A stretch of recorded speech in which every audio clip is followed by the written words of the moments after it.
Depuis quelques semaines que j'ai lancé ma première vidéo pour parler du voyage au Rwanda, j'ai fait un travail de ouf sur moi-même.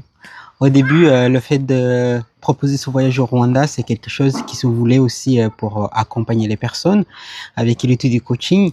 Mais puis plus tard, je me disais, ça va m'aider aussi parce que je vais accompagner les gens pour travailler les choses pour lesquelles moi-même j'ai déjà travaillé ou que j'ai envie encore de travailler. Et puis ça va me faire des reminders comme ça.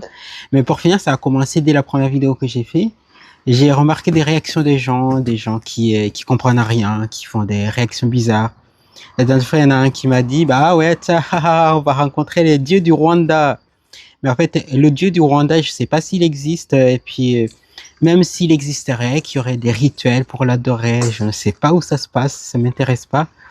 Et le voyage au Rwanda, il se fait comme un espace de partage, un espace d'arrêt où on s'arrête dans le quotidien de tout ce qui nous embourbe l'esprit et puis dans cet espace-là on peut installer autre chose, on peut utiliser ça comme une petite pause, comme un petit break.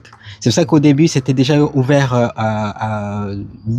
que aux personnes qui souhaitent un accompagnement en coaching, mais après j'ai ouvert ça à même les gens qui ont juste envie de prendre une pause, de créer cet espace de liberté où enfin on se retrouve avec soi-même. Mais ce n'est en aucun cas d'aller s'asseoir, faire des rituels particuliers, non. En fait, si les dieux existent, ça serait aussi d'aller, si on parle de Dieu, bah oui, il y en a certains, ils vont dire, ah, ils parlent de Dieu, c'est trop spirituel. Bah en fait, quand je parle de Dieu, je parle aussi du côté puissant, du tout-puissant, de celui qui peut tout. Tu vas voir aussi, tu vas rencontrer la part en toi qui sait tout, qui peut tout faire. C'est quelque chose qui te rapproche à cette part de toi, de ce que tu ne savais pas que tu peux faire. Et ça, pour créer ça, bah, il faut créer un espace, il faut créer un lieu, il faut créer. Il y a des gens quand ils sont dans leur vie quotidienne. Moi aussi, c'est mon cas d'ailleurs. On peut ne pas avoir cet espace-là où on va se sentir connecté avec soi-même. Ça se veut vraiment de trouver cette part en toi qui peut tout résoudre finalement.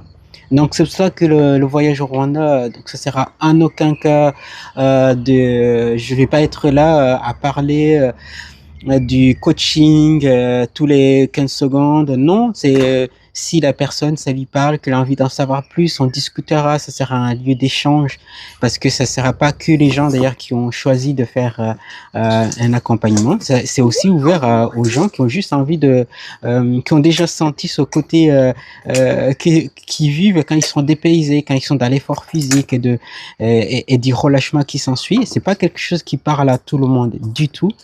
Et d'ailleurs, moi, mon intention, c'est aussi d'avoir des personnes pour qui tout ça, ça parle. J'ai vraiment pas envie de me retrouver avec des personnes détracteurs ou qui vont me créer bah, je vais pas utiliser des termes qui se disent pas, mais j'ai pas envie de gens embêtants, quoi. J'ai juste envie de me retrouver avec les gens pour qui cette démarche, ça parle et puis de créer aussi des liens avec des personnes avec qui on peut échanger. Ça fait aussi une forme d'ouverture. Ça me fait aussi moi travailler aussi cette ouverture que je travaille depuis quelques années et l'idée de m'ouvrir tout simplement au monde, de créer un lieu d'échange, d'avoir des discussions qui font sens pour moi. Et donc actuellement, donc il y a des gens qui ont fait le même parcours que moi dans le coaching. Et donc s'il y en a un qui a un souci, il appelle l'autre. Et puis voilà, je peux tout à fait appeler un des amis. Je lui dis, mais en fait là, j'ai l'impression que tout devrait rouler, mais je sais pas ce qui se passe.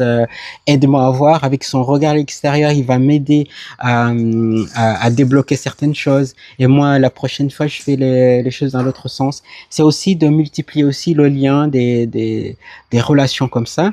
Et ça court pas les rues, hein, parce que il y a les gens qui ont tout vu, tout su, tout compris, que c'est parfait. Donc ces gens, c'est parfait. Donc c'est vraiment pas cette démarche, elle est pas faite pour ça. Et puis l'une des choses aussi que ça m'a challengé, c'est de me dire, bah en fait, je suis pas là non plus pour convaincre tout le monde, pour leur dire, en fait, ça et ça c'est logique. Vraiment, non, pas du tout, en fait, parce